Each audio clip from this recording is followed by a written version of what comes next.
Question देखते हैं, CBSE 2015 में आया हुआ क्वेश्चन है कि find the values of P. सबसे पहले तो आप फोकस करिए वैल्यूज ऑफ पी, उसने बोला मतलब शायद पी की एक से ज़्यादा वैल्यू भी आ सकती होंगी, ठीक है। तो find the values of P for which the curve X square is equals to 9p in the bracket 9 minus Y and X square is equals to p in the bracket y plus 1 cut each other at right angles, ठीक है। तो ये curve एक दूसरे को right angle पे cut करें, इसके लिए पी की क्या वैल्यू होनी चाहिए, ठीक है। अब देखो बच्चों, यहाँ बच्चे सोचेंगे लाओ हम एंगल वाला फॉर्मूला लगा दें यहाँ पर कहीं, नहीं गलत हो जाएगा। गलत तो नहीं होगा, मतलब कहीं ना कहीं जैसे तैसे निकल जाएगा, लेकिन आपको हमने एक कॉन्सेप्ट बताया था। क्या कॉन्सेप्ट ये था कि अगर दो कर्व ऑर्थोगोनल हो, मतलब एक दूसरे को राइट एंगल पे इंटरसेक्ट कर रहे हों या कट कर रहे हों, तो उनके जो टेंजेंट्स का स्लोप होता है at the point of contact, उनका प्रोडक्ट क्या होता है -1 के equal m1 into m2 is equal to what -1, ठीक है। तो अब बात ये है कि सबसे पहले तो अगर ये कर्व, पता नहीं कर्व शायद बच्चों ऐसा भी हो सकता है कि एक से ज़्यादा पॉइंट पे भी इंटरसेक्ट कर सकते हैं, बात समझो जरा, ठीक है। इन कर्व्स को देखिए जरा, ये देखिए इन कर्व्स को देखिए जरा, ठीक है। तो ये कर्व C1 था और ये कर्व C2 था, हालांकि ये इसकी एग्जैक्ट, और वैसे भी आप देख लो ना यार, सिंपल सा फंडा है, एक्स स्क्वायर यानी कि पैराबोला ही तो आएगा, ठीक है। तो अगर दो पैराबोला होंगे, ठीक है ना, दो पैराबोला हो गया, एक्स स्क्वायर वाला है तो ये कुछ इस तरीके का होगा, ऐसा, ठीक है, और दूसरा मान लो ऐसा है, ठीक। तो ये दो पॉइंट पे भी तो इंटरसेक्ट कर सकते हैं, ठीक है ना। तो इन दोनों पॉइंट को पहले तो हमको फाइंड करना है, बात समझ नहीं, क्योंकि एक बार हम इस पॉइंट पे बात करेंगे और एक बार हम इस पॉइंट पे बात करेंगे, ठीक है। चलो देखते हैं इसके पॉइंट ऑफ इंटरसेक्शन कैसे निकालेंगे। तो सबसे पहले हम निकालते हैं क्या सॉल्यूशन में points of intersection. Points of intersection के लिए आपको क्या करना है, पॉइंट्स ऑफ इंटरसेक्शन के लिए आपको ये 1 और 2 इन दोनों कर्व को क्या करना है, सॉल्व करना है। तो X square is equals to 9p in the bracket 9 minus Y, ये आपका फर्स्ट कर्व है, और सेकेंड कर्व क्या है आपका X square is equals to p in the bracket y plus 1, ये आपका सेकेंड कर्व है। सॉल्व करो, कैसे करोगे, फर्स्ट में से सेकेंड सब्ट्रैक्ट कर दो, इससे एक्स स्क्वायर एलिमिनेट हो जाएगा, ठीक है। तो यहाँ आप माइनस का साइन लगा दो, ये कट जाएगा, एक्स स्क्वायर पॉजिटिव नेगेटिव यहाँ 0 आ जाएगा, इज इक्वल टू, अब ध्यान दें प्लीज़, इसको हम ऐसे ही कॉपी कर लेंगे, यानी कि 9p in the bracket 9 minus Y, और इस पूरे के आगे पहले क्या था, यहाँ कुछ नहीं था मतलब प्लस था, p के आगे कुछ नहीं था प्लस था, तो अब क्या आ गया माइनस, क्योंकि इसमें से इसको सब्ट्रैक्ट कर रहे हो, यानी कि minus of p in the bracket y plus 1। अब इसको सॉल्व करेंगे तो 0 इज इक्वल्स टू, अब देखो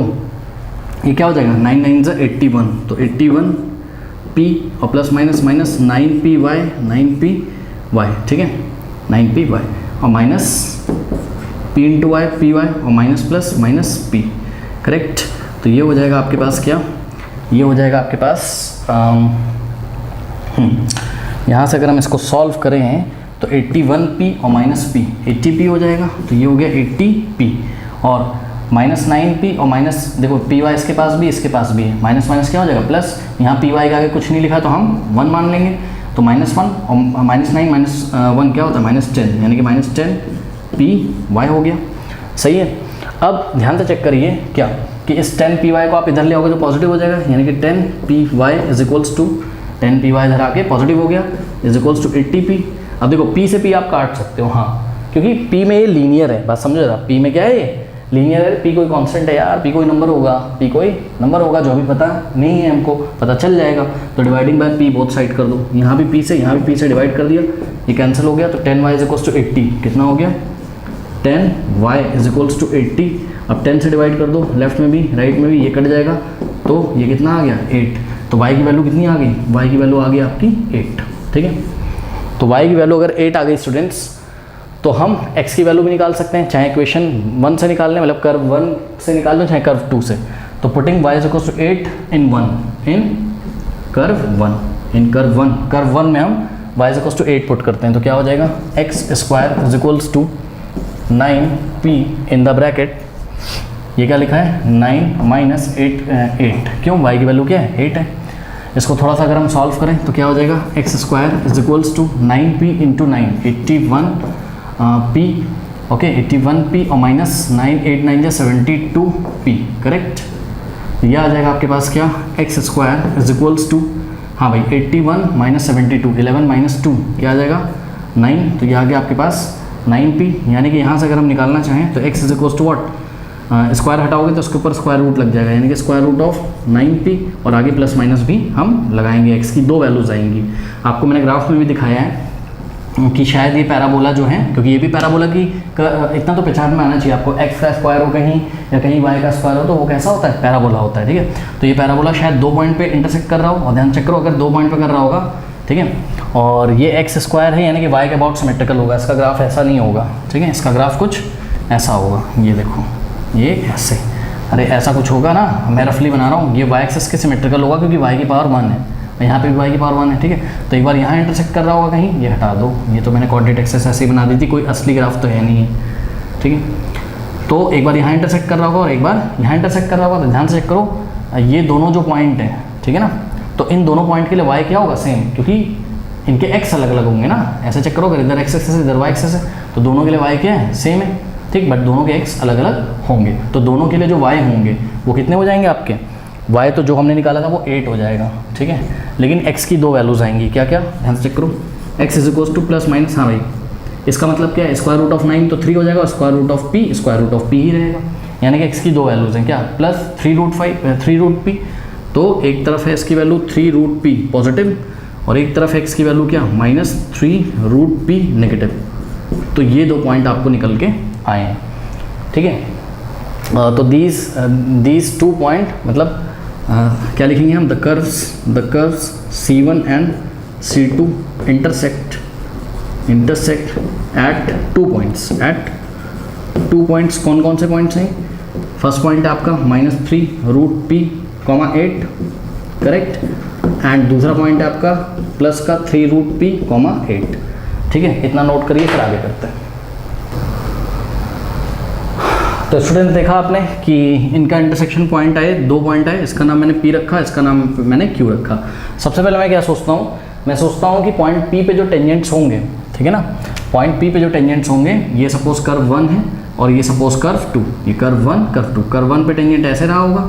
ठीक है, और कर्व 2 पे टेंजेंट ऐसे रहा होगा, तो इन दोनों टेंजेंट्स के बीच एंगल कितना रहा होगा, 90 डिग्री, क्योंकि वो क्या कह रहा है कि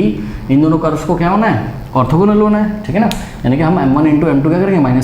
-1, तो हम पहले वर्क करेंगे किसके लिए, पॉइंट P के लिए, सब कुछ पॉइंट P के लिए निकालेंगे, मतलब जो भी करेंगे पॉइंट P के लिए, और फिर उसके बाद जो भी करेंगे पॉइंट Q के लिए, ठीक है। तो अब हम जो भी एक्टिविटी करने जा रहे हैं वो पॉइंट P के लिए करने जा रहे हैं, ठीक है। तो हमने पहले ही आपको यहाँ पर लिख दिया कि सारी एक्टिविटीज़ किसके लिए होंगी, फॉर पॉइंट कैपिटल P। अब सुनो बच्चों, एक बात बताओ, m1 m2 कैसे निकलेगा, m1 m2 पॉइंट P पे इस तरीके से निकलेगा कि आपको क्या करना पड़ेगा, फर्स्ट कर्व का डेरिवेटिव निकालना होगा कहाँ पर, इस पॉइंट पे, और इसी तरीके से सेकंड कर्व का भी डेरिवेटिव निकालना होगा इसी पॉइंट पे, ठीक है। तो अगर हम फर्स्ट कर्व को डिफरेंशिएट करें x के रिस्पेक्ट में, x स्क्वायर का डेरिवेटिव क्या हो जाएगा, 2x इज इक्वल्स टू, हाँ भाई ध्यान दें, प्लीज़ ध्यान दें, 9p एक कॉन्स्टेंट है, मल्टीप्लाई है इसमें, अरे यार चेक करो, देखो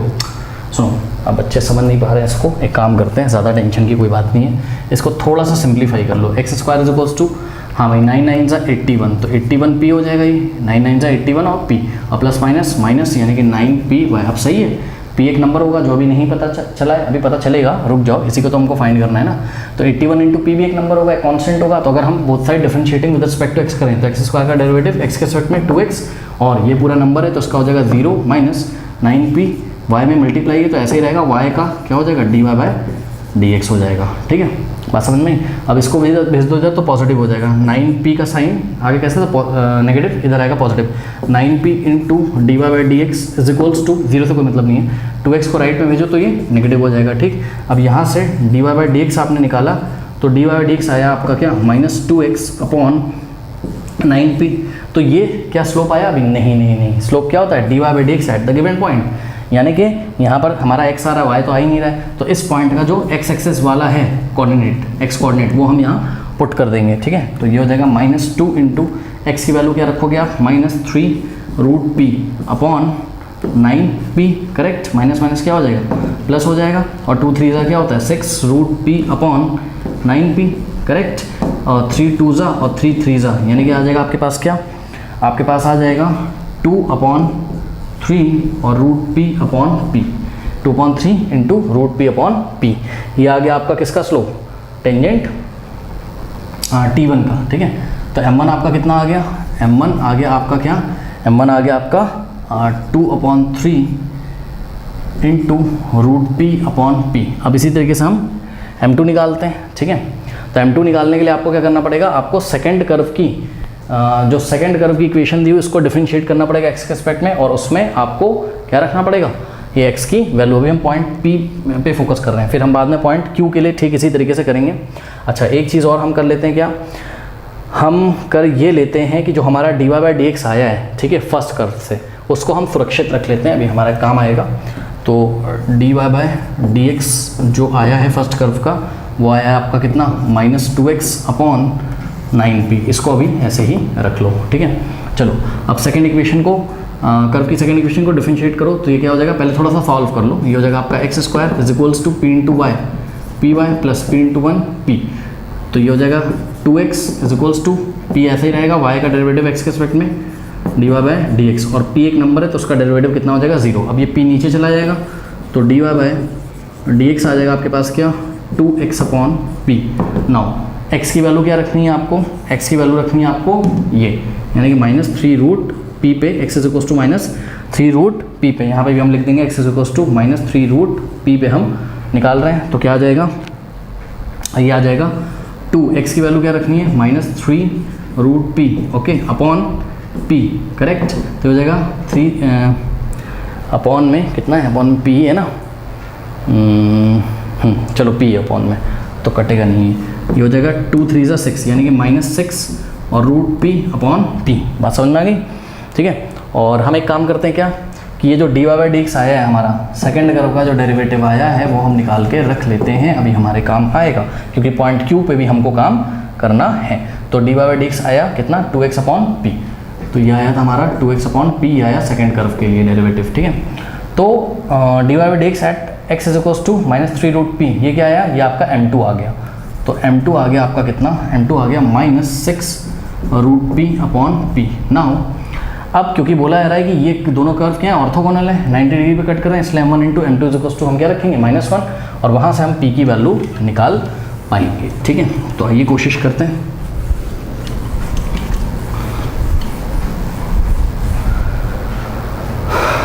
तो हम कहाँ चेक कर रहे हैं, एट पॉइंट कैपिटल P को, कैपिटल P पे हम कंडीशन लगा रहे हैं, कैपिटल P पे हम कंडीशन लगा रहे हैं क्या, कि m1 into m2 is equals to क्या हो जाए, -1। अब m1 कितना है,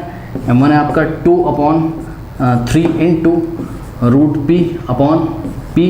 इंटू, ये m1 है, ये m1 है, और m2 कितना है, m2 आपका नेगेटिव है, ध्यान से करो, m2 क्या है आपका